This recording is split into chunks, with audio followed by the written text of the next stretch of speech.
Hello everyone, welcome to another Versus Video Deck Tech. I am Brian Braun-Duin, joined alongside... CVM. Yes, absolutely. And I'm going to be battling with Mono Black Aggro?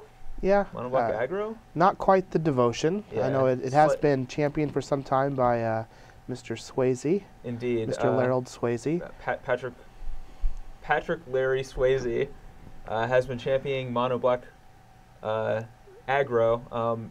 We still got some big Ds, but it's not devotion.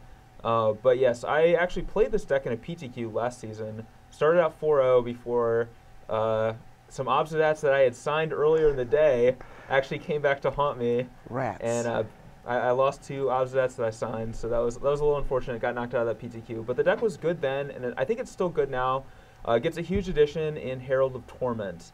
The old 3/3 for 3 flyer with a drawback, but also an upside. So he's just a 3/3 flyer for 3, which is actually pretty solid in this format. There's a lot of ground pounders. There's not a lot of flyers. So he's basically going to attack unimpeded most of the time.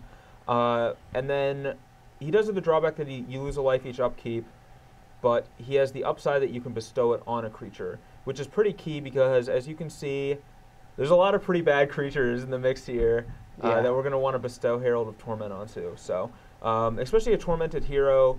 Tormented Hero was in the deck earlier, and he was basically just a 2/1 for 1. You never targeted him. But now that we have Herald of Torment, we actually have the ability to get a little bit of value out of his heroic ability from time to time.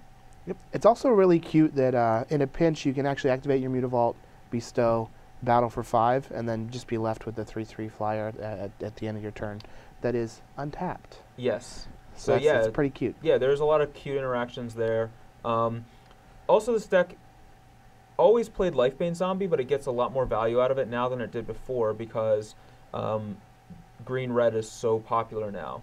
Previously, it was like Mono Black Devotion, a bunch of other decks were really popular. Yep. Lifebane Zombie was mostly just a 3/1 Intimidate, but now it's actually a 3/1 Intimidate with good value against a lot of decks, and it's very good against blue-white control too, which may come as a surprise because you're not like stealing creatures from them, but it dodges Last Breath and it doesn't get Elspeth doesn't beat it, so it's very good for those reasons. And same thing with Herald of Torment. You have 2 ways to swing past Elspeth now, and dodge Last Breath is pretty key in that matchup. So yep.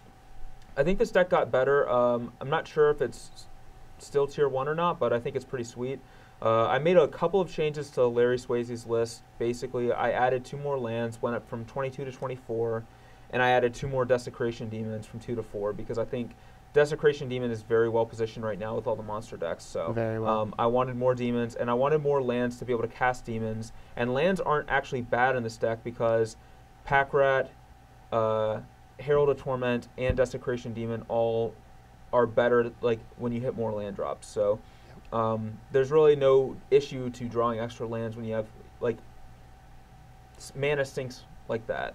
To facilitate that, I had to cut down to 2 Thoughtseize and cut a couple of removal spells. So we're a little lighter on removal main deck, but hopefully that doesn't come back to bite us. But yeah, this is the Mono Black Aggro deck.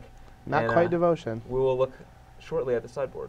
All right, we're back with the sideboard. We have a couple copies of Erebos. That's basically for the control decks. It's not as good in this deck as it is in Mono Black Devotion because we don't have like Gray Merchants to fuel it or Underworld Connections to fuel it.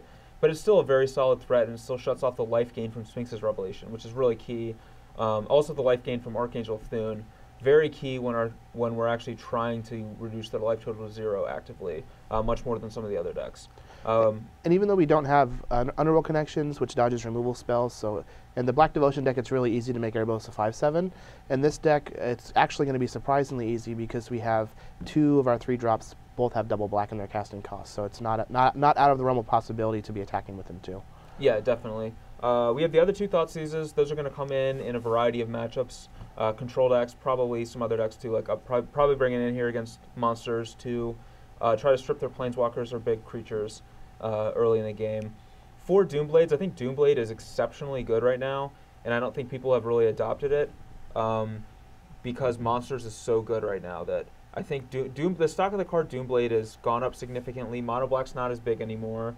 We're seeing a ton of Stormbreath Dragons. So people should be playing Doomblades in your Mono Black Devotion deck, and should also be playing it here because it's very good. Yep. like we see all the Mono Black Devotion decks that moved over to Bile-Blight to try and fight like Pack-Rat in the mirror. Yeah. But Bile-Blight does absolutely nothing against the Green Red Monsters deck and the Jund Monsters deck. So we're finding that these Black Devotion decks are being pushed out by them. Plus the decks are already very, very resilient to Thoughtseize, and I think moving over to Doomblade in the main is definitely something that needs to be done. Yeah, no one's really adapting to the metagame. They're just playing like, hey, Bile-Blight goes into Mono Black, let's play it. Yep. That's just not how it works, though. You have to adapt to what your opponents are playing.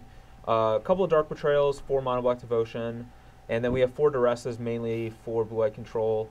Duress is also fine against decks like Monsters, though, too, sometimes. I'm not sure if I want it, but it is very good at stripping problematic cards like Domri, Mizium Mortars, and the like, other Planeswalkers and so forth. So Duress isn't terrible there, and it's good a couple other scenarios, too, like against Mono Black Devotion, generally speaking. I also really like Duress out of the sideboard against monsters in decks that have Desecration Demon, because Demon is so good against them, and they only have a few specific cards that they're boarding in to answer Demon, and if you're able to strip one and then play a Demon, it puts them in a tough spot where they have to draw another one of their answers, or they're just going to lose to the card because it's that good. Yeah, Demon is so good against them that it does put them under that kind of a pressure. So this is the sideboard for Mono Black Aggro, and I'm excited to battle with it and see if Tormented Hero and Rakdos Cackler can shimmy their way into the red zone enough times to win the game. Oh, man.